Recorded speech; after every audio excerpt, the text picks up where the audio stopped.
thank you so much for joining us from across the state and around the country. We're excited that you are here. We have a great panel for you today. First, just a little bit about the webinar. Next slide, please. Great. So we're going to start with just a little bit about EOPA.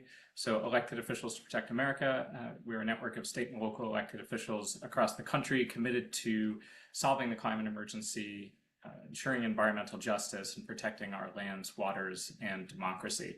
And our values are protection and justice and prosperity, shared prosperity. Just a little bit about EOPA and the opportunities that we offer. You can think of our work in three buckets. One is on the education side. We have a certificate in public leadership with the University of San Francisco. It teaches emotional intelligence and leadership, body language, negotiations, values-based communications. So a lot of skill sets that are useful for elected officials for your work as policy leaders. Second is, and we form policy teams and compete for a policy prize, and we've had first in the nation legislation come out of that, including Tier 1 mental health in Hawaii and a energy security Marshall Plan for Ukraine that just passed in the UK Parliament.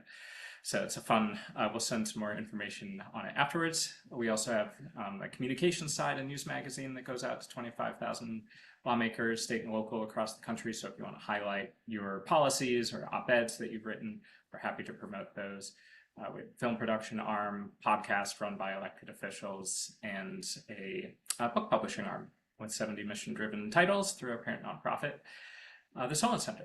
And lastly, what we're most known for in many ways is our policy and organizing work, and that we work on a range of issues. And we have an elected official 1776 fellowship, which can help support work that you're working on to do local organizing, leadership councils. We send delegations to the United Nations.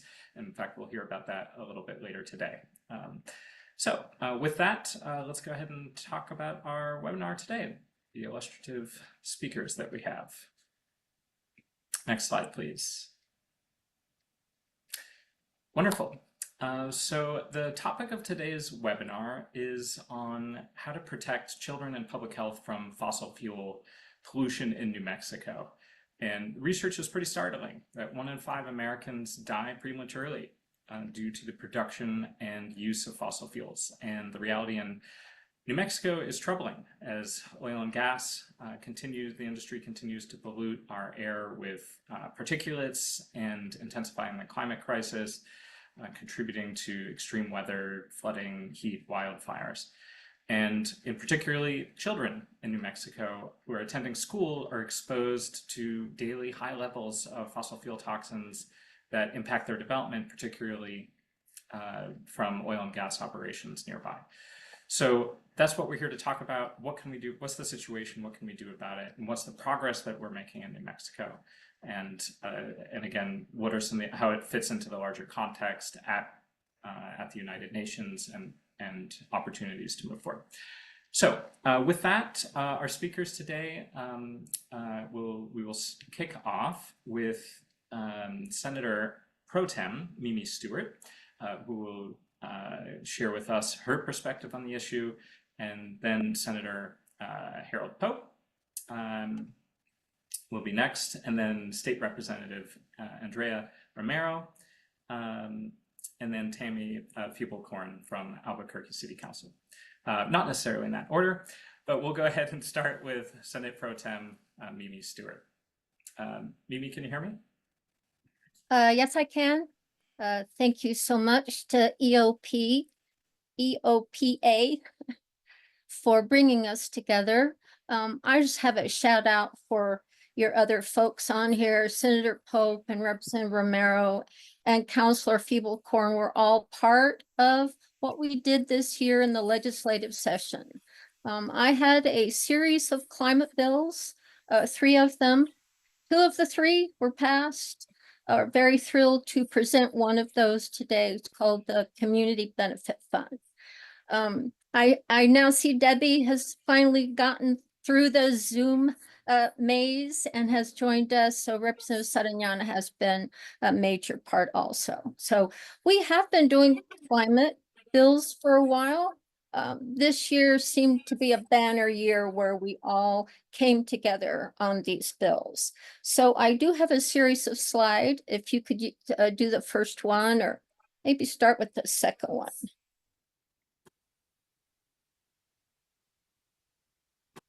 And we'll see if these slides work. We couldn't get it working earlier in the day. And if we can't, I'll just continue to tell you about the Community Benefit Fund. All right, so New Mexico, being hot and dry normally, is going to be hotter and drier with the increase in our greenhouse gas emissions that we do globally and with what's happening to our world globally. So you can see from this that the temperature is going up, the water is going down. We're really concerned about water scarcity. We're hearing that by 2050, we'll all need to be using 25% less. And we don't have big rivers. We don't have the Mississippi or any of those rivers that are flooding in the middle of the country. We have small rivers that get their water from snowmelt and springs, etc. We had hardly any snowmelt this year. You see from Elephant Butte where we are supposed to store water to deliver that to Texas and is pretty low. One of the more concerning things is the fires that have happened in New Mexico the last several years. Climate change in New Mexico, with everything hotter and drier, fires are easier to start for no reason other than lightning, if we ever get rain, or a spark from a tire or our utilities. So we're kind of in trouble with that. And those fires have created real problems around the state. So next slide. So the community fund was designed to be proactive rather than reactive and do state investments all over the state, providing local governments, nonprofits, businesses to invest in greenhouse gas emission control and more modern infrastructure that's more adaptive to climate change and workforce development. We have the first use of our community benefit fund in workforce development. I'll talk about that in a few minutes. So we really have focused also on overburdened communities. So overburdened communities are those communities that are more impacted through their health because they're close to our polluting industries. And we really need to focus on those areas of the state. Next slide.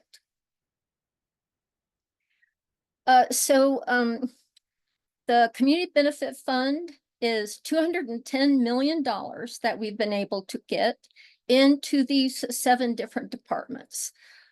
We've given it to the Economic Development Department and Energy, Minerals, and Natural Resources. They are supposed to be focusing on our grid capacity, resilience, reliability. This is the largest portion of the fund because this is a huge need around the state. When we're trying to move to electric vehicle and electricity production that's not from fossil fuels, we really need infrastructure all over the rural areas. Secondly, we put $60 million into our electric vehicle school buses. New Mexico has one of the highest incidents of asthma among our children of anywhere in the country.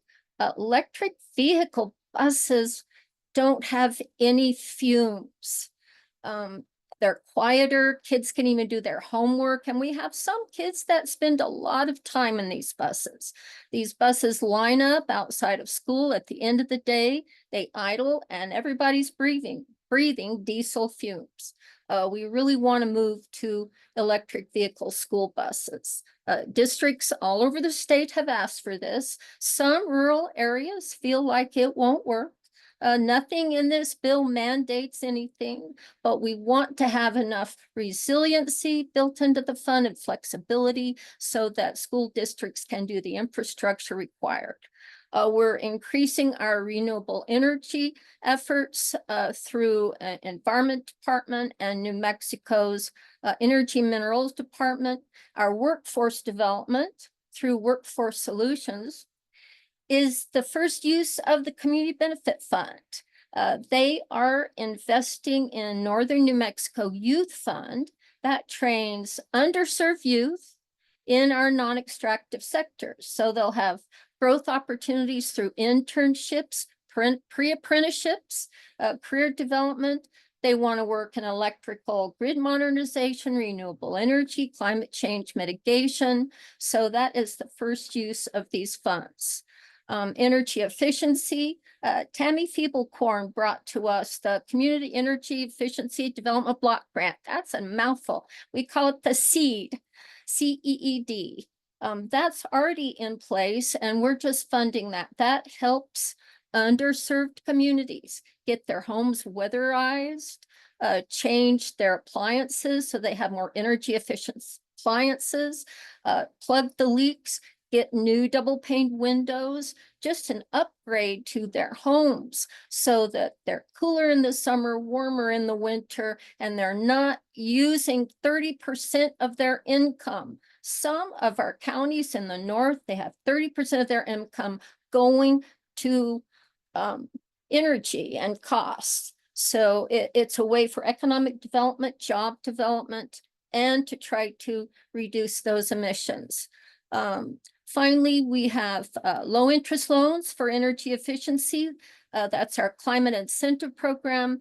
And we've given funds to economic development. They're already in talks with the Department of the Environment about how to use those funds to reduce greenhouse gas emissions and to develop cleaner energies. Next slide, please.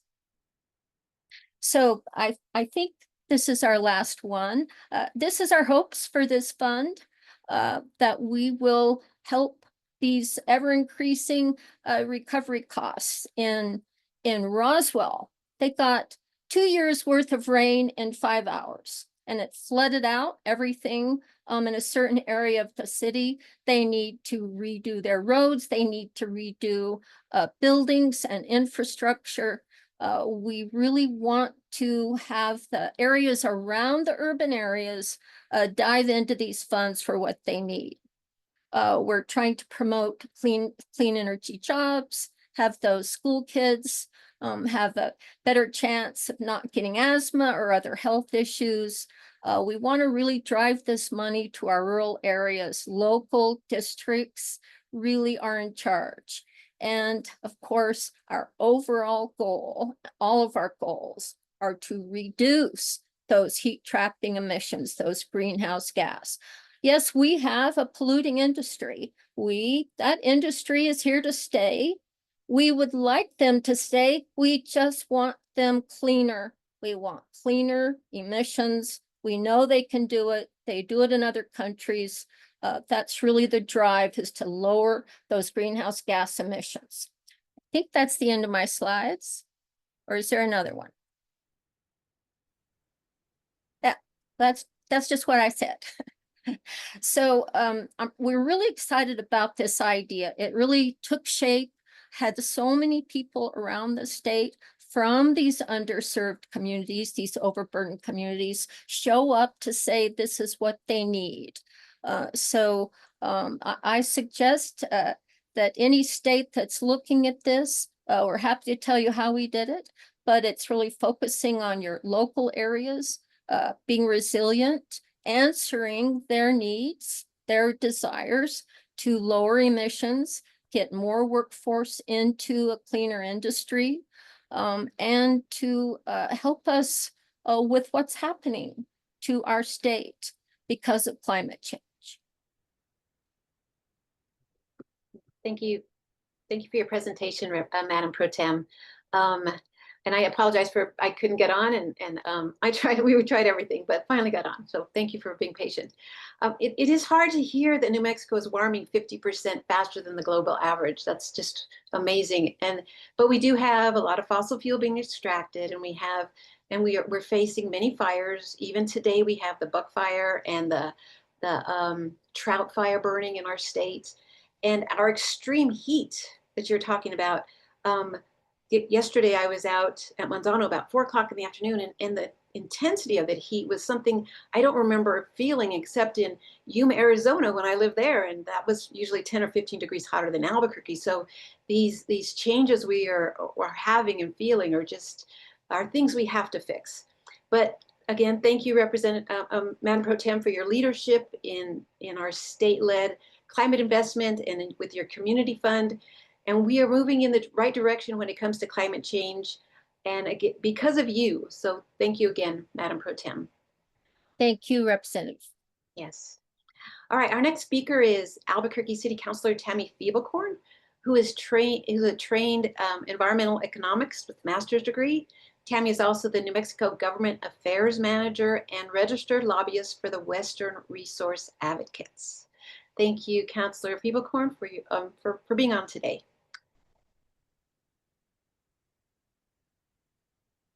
Whenever you're ready. Thank you. I am trying to share my slides, which worked before, but of course things are not working. There we go. I hope you'll be able to see this. And I'm going to do it from the beginning. Okay. So thank you, Representative Sariñana, for inviting me to be here. I feel out of place on this esteemed panel, and I just appreciate and honored that I got to be here with all these folks. So the representative had asked me to talk through a little bit about how advocates are helping and pushing climate legislation. And so I just threw together a little bit of kind of what we do behind the scenes that will hopefully be of help for all the legislators as we move forward. First, I wanted to just start with the lay of the land in New Mexico. Both our House and our Senate are heavily Democratic. And so a lot of folks say, it's a slam dunk. You can just pass climate legislation. And I say, well, that's not exactly true. We do have a lot of folks that are not convinced that the urgent need is really there. And so we really do have a long way to go. And we'll talk about some of the bills that didn't pass and why they didn't pass. But we think that advocates have come together in New Mexico, and we really think we've kind of come up with the recipe for legislation success. And the first step is that you have to have at least one major legislative champion. And we have not one, but 1, 2, 3, 4 of them on this panel today. So we have plenty of folks in New Mexico in elected official capacity who are willing to move these things forward. You also need at least 12 months of work every year. You can't come to the legislation and say, well, we developed this legislation, it's 1 month before the session and we're going to get it passed. It just doesn't work.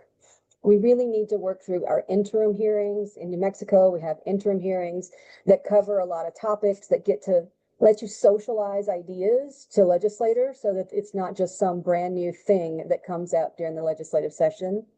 You need a wide and inclusive coalition, and you need multiple messengers because one person's not the best messenger for every single person that you need to target when you are getting vote counts together. So in New Mexico, like I said, we have no shortage of climate champions. In our Senate, we have both our pro tem and our floor leader who are amazing champions and really move things forward.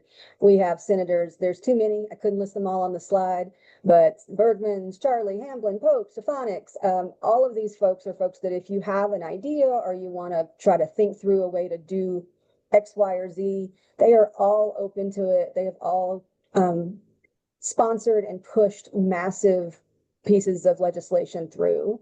Same in our House. We have our House floor leader who is an incredible advocate on climate and all other things, and representatives, again, so many that I could not list them all. But we do have just great folks that we can work with. And then our coalition. And don't want you to read through all of these names because it's too many, but I do want to point out that with coalitions, you get power. In past, it was, me out here working on one thing and some other advocate working on another thing. And now we have come together, all these groups on the screen work closely together during the entire year to find the next step that needs to get done, do the grassroots organizing to get it done, find the legislative champions, support the legislative champions. It is really a team effort. And I think you'll see that that team effort is really paying off in New Mexico. Because messages and messengers matter, right? So I think of climate legislation as a lock, right? We've got to unlock this. And while I might know everything there is to know about a bill and think that I am, of course, the best messenger for it, I think I am a really good messenger to say, go to the Senate Pro Tem, because she lives very close to me. We have shared values. We know the same things, the same people. But I'm not the messenger to go to someone that's, say, a rural senator. I do not have a shared lived experience. I don't have much in common with those folks. But because of that slide that I showed you last, where we have all of our champions and all of our organizations working together, we can find someone who cares deeply about climate, who can actually have that conversation with every single one of the legislators that we need to target. Now, our coalition does more than pass bills. I just wanted to point out that we also kill bills. And this one was more important this year than ever before because we had a lot of very, very questionable bills that we needed to make sure did not pass. And what makes that possible, a couple of things. One is just pre-session relationships, right? If there's a bad bill that comes up and I need to call one of our champions that they're on this panel and say, hey, this is really bad. It just got dropped. We didn't see it coming. I have that relationship. I can do that. So we need to make sure that we have those relationships with all legislators so that we can at the last minute go, oh my goodness, this amendment just got put into this bill and it's really, really bad. And then our coalition, because we're so large, we're able to monitor all legislation. We have a lot of bills that get introduced in the state of New Mexico, and you have to read through every single one, and you have to be able to mobilize quickly. An amendment got put on at 11:45 p.m. and we have a signal channel where we say everybody get in the room, and we can pull in 15 people even at midnight to say, whoa, that is not going to work for us. So that one's important, and I won't go through all of these, but just to show you a sampling of all the bad bills. These are not all of them, but these are some of the bills that were either bad to begin with or became bad through amendment processes, and we were able to get these all stopped, which is really important. Everything from saying that natural gas is renewable energy to saying that we can never have codes that involve electric vehicles, to getting rid of our advanced clean cars to rulemaking. So lots of bad threats, but again, that coalition really helped. We also pass bills, and this is the really exciting part. Again, if you're going to pass a bill, you've got to be really close with your legislators. You've got to work with them pre-session. You've got to have committee plans and outreach. You've got to do your vote counts before the session starts. As the session goes on, I would say vote counts early and often. And I just want to spend a moment talking about the need to support sponsors. Now, the folks on this panel probably need less support because they've been doing this for a while and they are the experts. But I always approach every bill that I'm the lead on as I think of it as like, it's my job to make sure that our sponsor has every single thing that she could possibly need. I give them binders with every piece of data that you can imagine on the bill. We write up talking points. We do press releases. We'll draft the quotes and say, here's something to start with. Make it your own. These folks in New Mexico are sponsoring sometimes 20, 30 other bills, and they do not have time to do all of that background work. So that's where advocates come in. And then I always think of it as like, they're my best friend during session. I need to make sure that they can do their job, and they have so much on their plate. So we monitor committee schedules. We help them be in 2 places at once. Literally, they can be on a hearing in their committee. They can have a bill up in another committee and even a fill up in a third committee. And so helping schedule and keep them going, and then keeping them healthy. I mean, have you had anything to drink or eat today is a question that I ask a lot. And then we also make sure that we have excellent expert witnesses that are always with the legislators when they're putting these bills on, because again, you can't memorize everything about 20 bills if you're sponsoring 20 bills. So we need to make sure that they have all the tools they need to be successful. And it worked. This year we had a lot of successes. I want to just say we had a couple failures. And I don't want to dwell on these, but these show that even when we are very well organized, SB4 was the Clear Horizons Act. This was the priority legislation for everyone in this coalition, and we still couldn't get it through. And there were a couple of smaller bills that I listed here that didn't make it through. But overall, we had an outstanding legislative session. We passed so many of our coalition's priority bills, including the one that you heard about from the pro tem, and we were very pleased with the results of the legislative session. And so I will just leave it at that. I was, again, I think New Mexico is in a great place to move forward on climate, and because of our climate champions and our new, expanded coalition, I think we'll get there. Thank you. Thank you, Councilor Fiebelkorn. When I first started in the legislature, before I just actually, when I was starting to thinking about running, a person told me, get to know the lobbyists. There's only a handful of really good lobbyists that will help you and that will help you really learn how to do things. And you are one of those people. I rely on Councilor Fiebelkorn for so much. And I never knew how powerful our lobbyists were until she started telling me things. I was like, you see the speaker more than I do. I mean, they get in there, they are she's always in the energy committee, and you're just so amazing, just with everything you give us and all the information, and she'll come up to the office and kind of prep us. It's just, when you have good lobbyists and good advocates, it makes our job easier and easier, hopefully, to pass bills.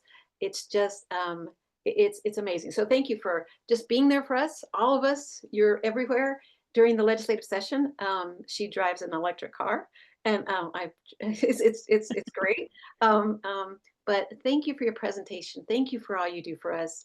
I thank God every day we have you there in the legislature, because you know so much about environmental issues, so much about everything. And I'm always glad I can just call you, and you always have what I need. So thank you so much for that. I know you help everyone, and it's amazing. Thank you. All right. Next we have, we're going over to Representative Andrea Romero. She is our parliamentarian in the legislature. She's been a representative since 2019. She represents Santa Fe, New Mexico. She has a bachelor's degree from Stanford University and her JD from the University of New Mexico Law School, or School of Law. Yeah. Andrea will be speaking about her experiences at COP. And just one thing about Andrea, when she was going through law school, she was still a legislator, and watching her run around was just crazy. She's so amazing, and she works so hard, and I'm just glad to call her my friend. Thank you. All right, Representative, whenever you're ready. Thank you so much. I'm so humbled to be here with this incredible panel, as I think so many of us feel like we all work together so well and are nothing without each other. So this is a really, really awesome opportunity to talk about a very unique experience I got to have because of this incredible organization, Elected Officials Protecting America, which all of my colleagues love the name more than anything, right? Because it really is so critical, the work that they're doing when we're talking about climate change. Like, this is literal global protection, and that's what I'm get to talk about today with what my time at COP29. So I was invited by our chair here, Debbie Sarignana, who is also the chair of EOPA. And she said, would you like to try to go to this place called Azerbaijan? I think I had to Google it at the time, to go to this incredible event called COP29. And of course, when I looked up what this event was and how it was meant to affect New Mexico, I was feeling the gravity and urgency of the climate crisis at the time, for sure, and got on a plane. I think it was about 36 hours overall to get there, just because of the urgency piece of getting everything arranged. But ended up in Azerbaijan, which is one of the epicenters of oil and gas production, like New Mexico.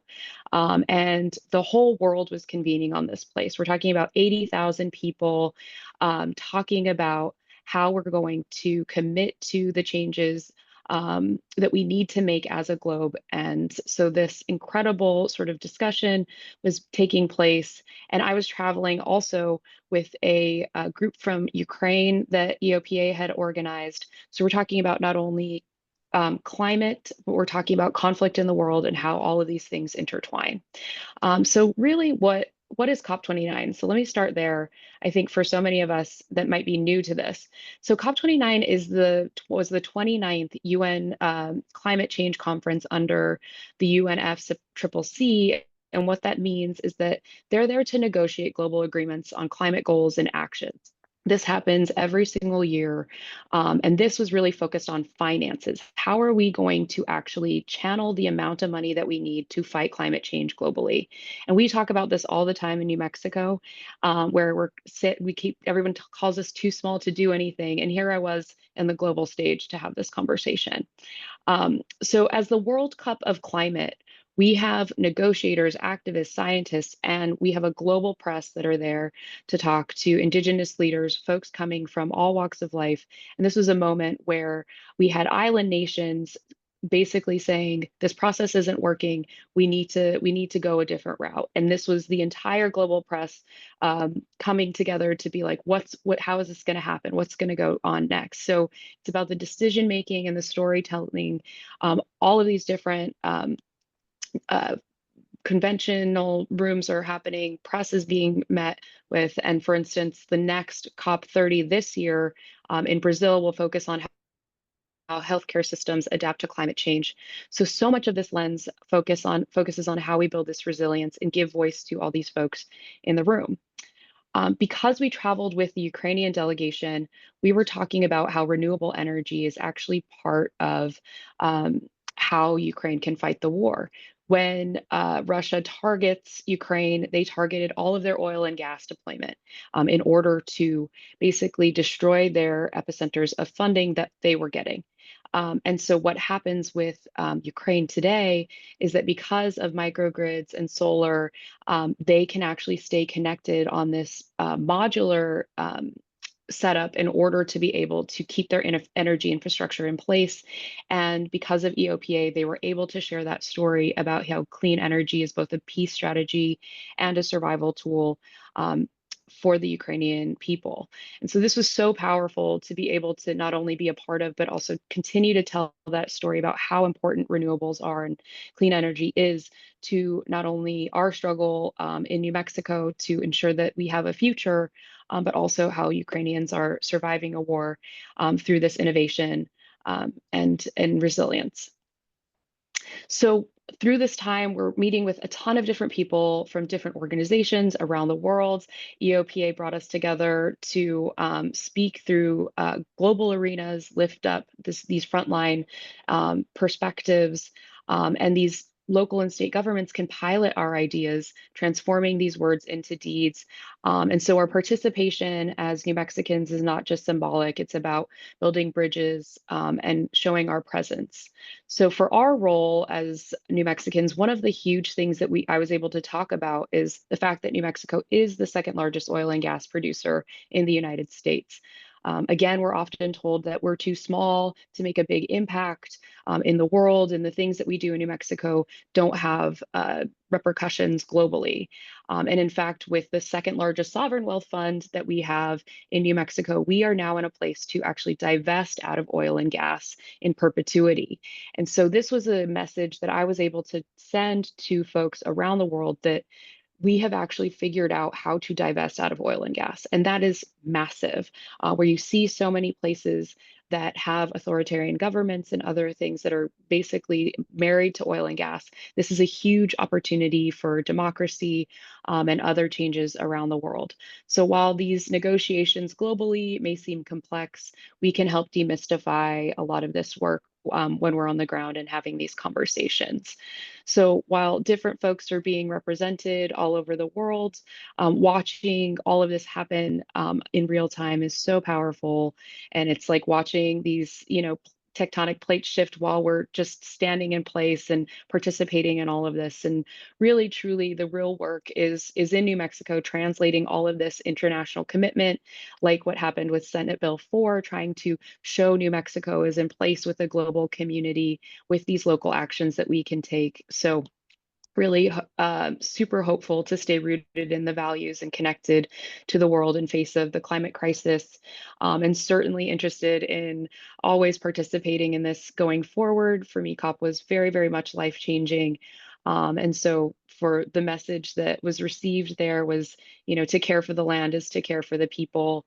And certainly will take this with me lifelong and encourage all of my colleagues to participate, but certainly to pay attention what's happening in the global space. So thanks so much, Chair Saranyana, for the opportunity, and EOPA for the opportunity to talk about this. It was incredible.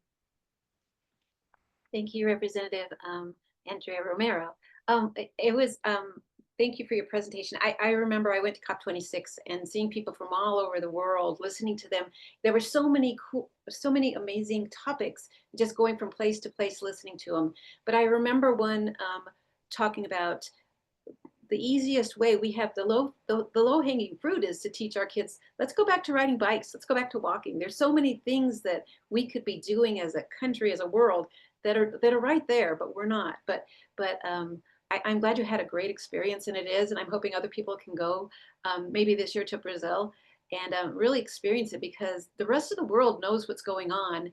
And I tell one story. When in the cab I was in, they knew New Mexico because of Breaking Bad and because of the ozone problem. So New Mexico is well known around the world, and we have to make sure we're doing what we can to fix the problem here in our state. We have some powerful legislators right here. The harder we work, the more we do, the more we can do. But thank you, Andrea, for your presentation. Thank you. All right, next we are on to Senator Pope. Thank you. Let's see, Senator Pope. Senator Pope was elected in 2021, and he represents the west side of Albuquerque. He is also a retired Air Force officer, and he was with the town hall with me last night, very much a protector of the military and a great representative of the military. And today he will be speaking about his experiences with EOPA. So thank you, Senator. Thank you, Madam Chair. And thank you for everyone for joining us today, and also my esteemed colleagues from the Chamber and City Council. I've just had great opportunities and great experiences working with EOPA.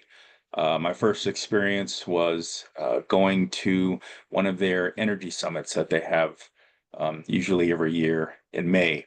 And it was just a great opportunity to meet folks at the state level, folks at the city council, county commission level, and being able to work with a lot of our federal partners on what's happening around the nation as far as what we can do with climate, with pollution, what type of grant funding, how we could benefit from the Inflation Reduction Act.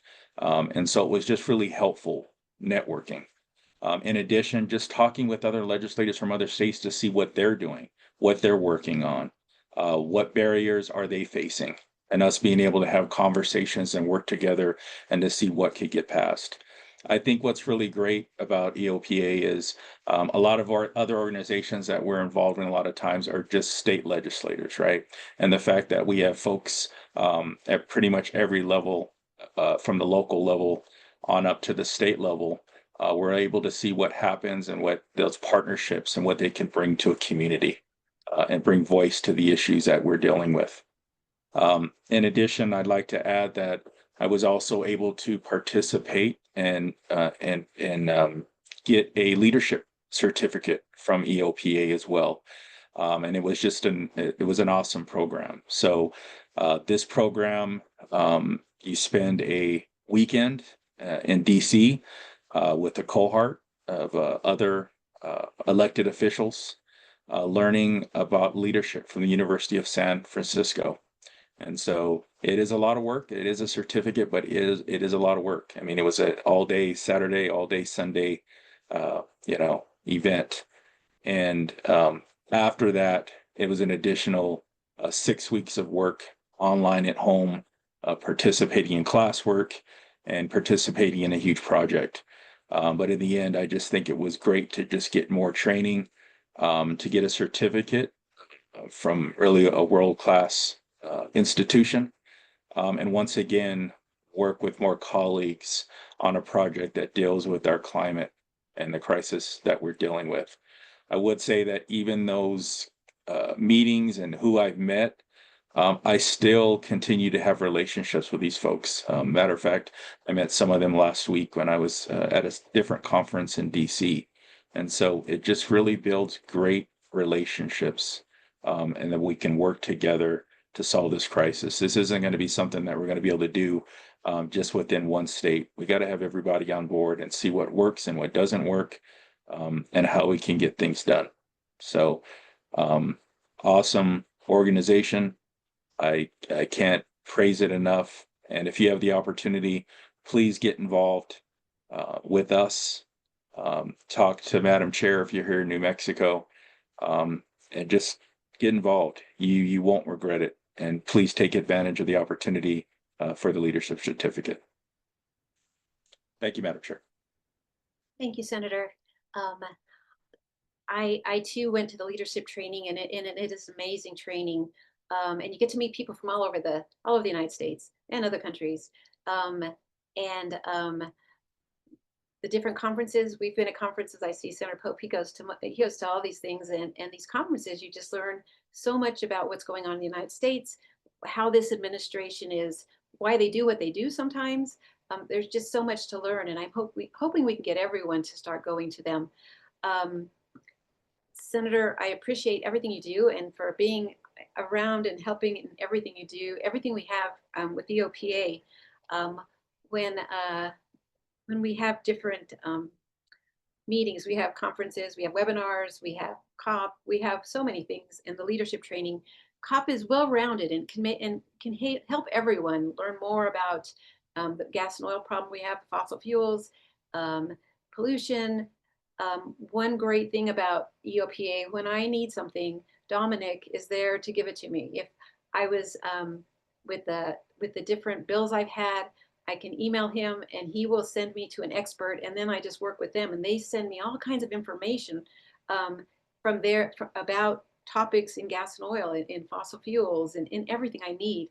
So there's Senator Pope's taken advantage of this, and I'd like to see more people take advantage of all the things EOPA does for its members. I'm not sure. Well, first, I want to thank all of you for being here and presenting. I think we have questions. I'm not sure how we want to do questions. Angel, do you want to, or Dominic, let me know how we're going to do those?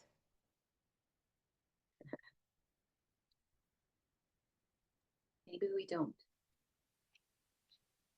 Great. I see one question that came in, which is, what do you see the biggest challenges moving forward into next year legislatively on dealing with oil and gas? Anyone want to take that? Anyone want to take that question? Senator Stewart. Thank you. We're working with the governor and the Environment Department to redo Senate Bill 4. Senate Bill 4 originally would put in the governor's executive order from 2018 when she started, that all of her cabinet secretaries have been following. At least 3 of them have produced climate change bureaus, climate bureaus, and they're all working together on these solutions. So I'm going to do a series of meetings with stakeholders. I've already started that. We are going to try to make the bill more simple, more direct, easier to understand, And we will take the issues that were brought up last year to try to get the industry more interested in helping with this issue. Now, I think the industry is, at least in New Mexico, they're just all have a knee-jerk reaction to any of these bills. They just start as a huge no.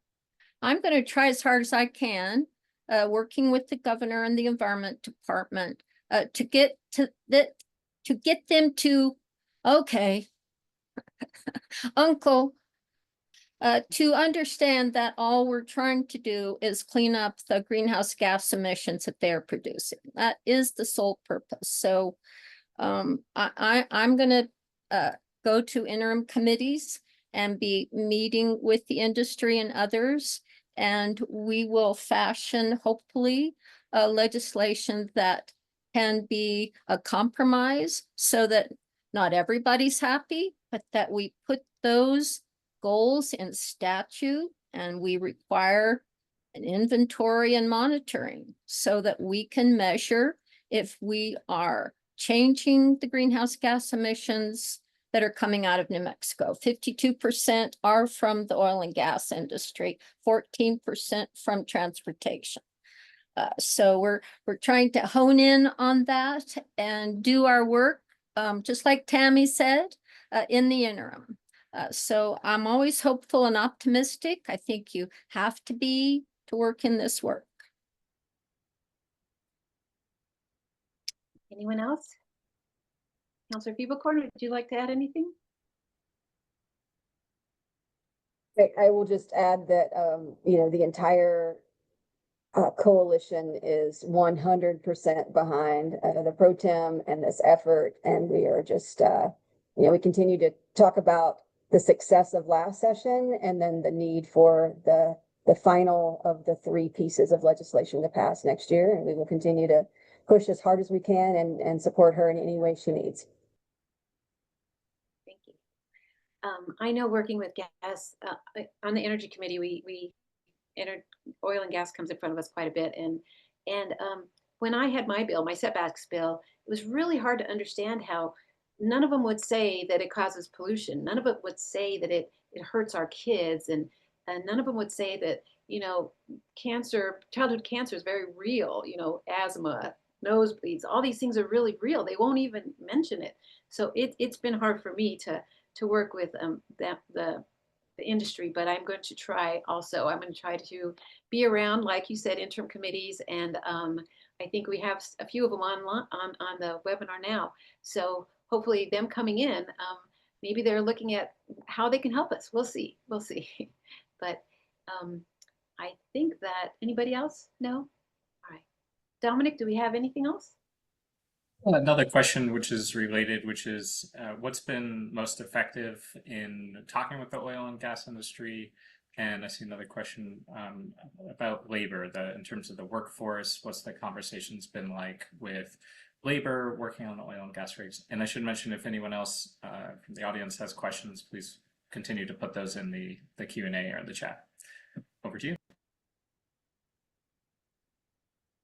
One thing as far as labor we could talk about, our LESC, Legislative Education Study Committee, went to Carlsbad last year or the year before, I can't remember, but we went, and the high school talked about how their CTE program part of it was focused on getting kids to go into the gas and oil industry and be ready for the different jobs there, welders and different things. So they are pushing, I know, as far as jobs in that industry, they're teaching their kids how to do it. And I asked them, so at what year do you talk about the emissions and the toxic effects and all this? And one senior said, oh, we haven't gotten there yet. So hopefully they're not only teaching them the trade, but teaching them about the problems that could happen. But we have great training. We have training on various job areas, clean energy, gas and oil, just every area that we need. We are trying to get more training. We have great community colleges and universities that are coming in and helping train, trying to diversify the training, get the training into where we need it. And our companies, we are a state of technology and when we were up north in Mascara, they said we are a ranching state. We are about ranching. That's what they believe. That is what the state is for. But we have training for every different area, and our community colleges jump in and get us what we need as far as training for the people, especially our veterans. They have special programs for them also. But anyone want to add to that question? Let me say that there's also two parts of the Community Benefit Fund focused on workforce development and training, both for our Department of Labor, which we call Workforce Solutions, and for higher ed. We really do want our community colleges to offer more training that's not just extractive industries, like Representative Sariñana said. There was a request for $7 million from Farmington to do a program for training people on how to work in the EV industry with electrical infrastructure. So I think there's the need for us to do more of that, and the Community Benefit Fund should help do that. Certainly, I mentioned in my speech earlier that Workforce Solutions has started the first use of the Community Benefit Fund. They have invested $500,000 in Northern New Mexico Youth Fund that trains underserved youth in the non-extractive sectors. So it's through internships and pre-apprenticeship programs, career development in electrical grid modernization, renewable energy, climate change mitigation. So there's certainly, we're certainly moving forward with workforce training through the Community Benefit Fund. I'm very excited to see what happens. I'm very excited that it's already being used by the Workforce Solutions. Thank you, Madam Pro Tem. Anyone else? I think the question was about like negotiating with oil and gas and some of the way forward with the workforce. So I think on negotiations and working with them, you know, in New Mexico, they certainly have a lot of clout. And so it can often be very challenging, even entering a room where, you know, they've probably had multiple lobbyists talking to everyone on the panel or group and folks in the audience. So certainly an outsized sort of presence, no matter what it is, whether you have something that just says oil and gas exists or whatever it is, they're in the room. So definitely challenging, certainly when you talk about that presence. And I think when we're in a place now where oil and gas is now plateauing in New Mexico, we're seeing the change in where it is that the economy is going, what could happen. That has a ton to do with where they feel cornered or where they feel empowered. And we're always sort of doing this water testing, like in the sense of just what's lukewarm, what's hot, what's really working, and what is the press getting a hold of, and so all of that really matters in those conversations. But in the sense of what we've experienced, I believe for many of us, certainly a lot of pressure to really do extremely well and have all of your facts correct. Everything needs to be perfect when you're up against oil and gas, because they will find a thread and they will pull it to try to kill your bill. So I think the real impetus is on a lot of lawmakers to the challenge is getting it absolutely correct, or having the coalitions of coalitions together to be able to have that presence matched in a lot of these arenas. So yeah, certainly challenging. And on workforce, I know that some of our oil and gas workers, when it comes to the Trump administration's work right now in targeting immigrant communities, oil and gas has been on the radar of worry for whether or not immigrants would be targeted. To my knowledge, at this point, they have not. With the ongoing training and opportunities, I think that we're talking about is where we're looking at similar to divestment and other opportunities in renewables, is also how to transition a lot of this workforce into longer term opportunities if we're looking at renewable strategy and things like that. So a lot to talk about there, but I think there's you know, a lot of pressure certainly for us to find the right balance when we're talking about the oil and gas community in New Mexico. Thank you, Representative.